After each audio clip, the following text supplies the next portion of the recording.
Okay, so in this example, we're being asked to verify the identity.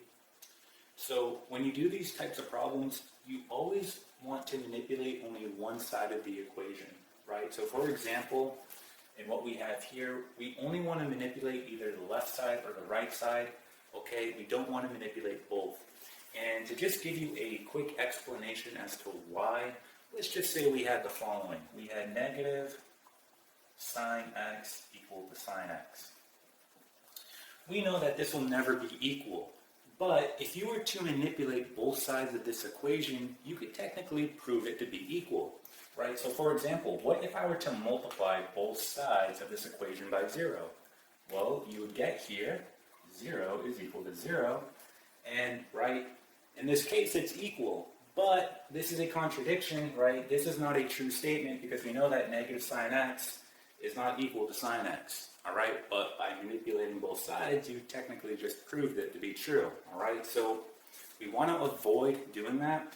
To give you another example, what if you were to, well, square both sides? If you square both sides of this equation, you're going to get sine squared x equal to sine squared x. Again, we run into another untrue statement, all right? But technically, you just proved it to be true, again, by manipulating both sides. So that's a quick explanation as to why you don't want to do that. So focus on one side and one side only, all right? And you want to try to prove it to the opposite side, okay?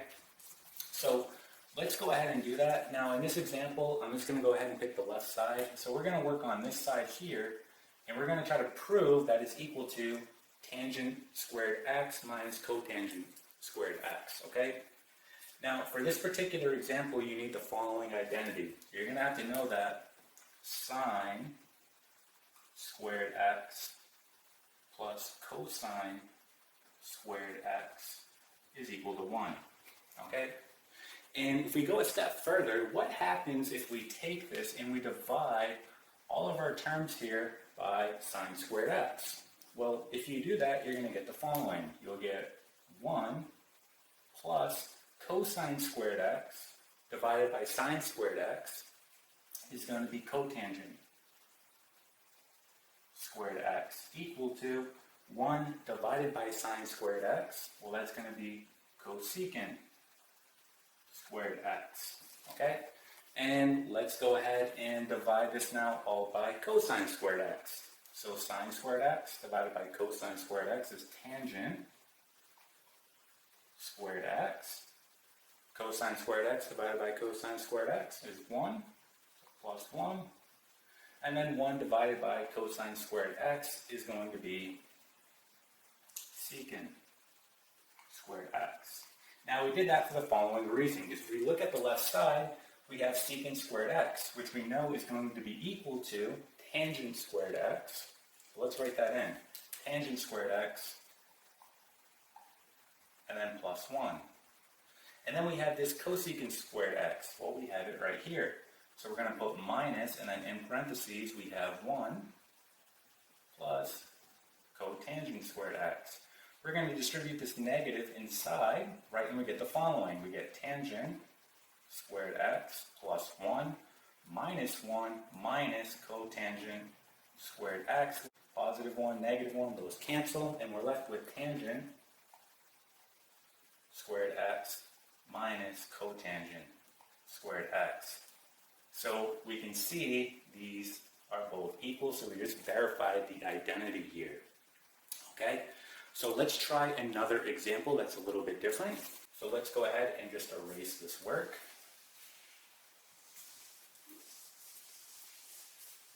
And let's say we have the following.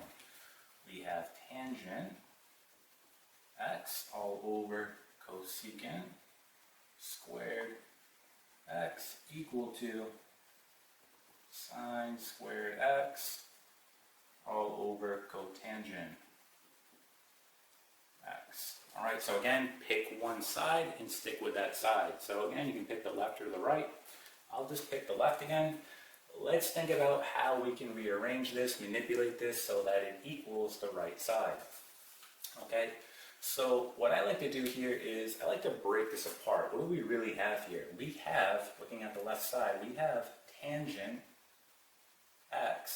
times 1 over cosecant squared x, right? That's the same thing, but now it's a little more visual, right?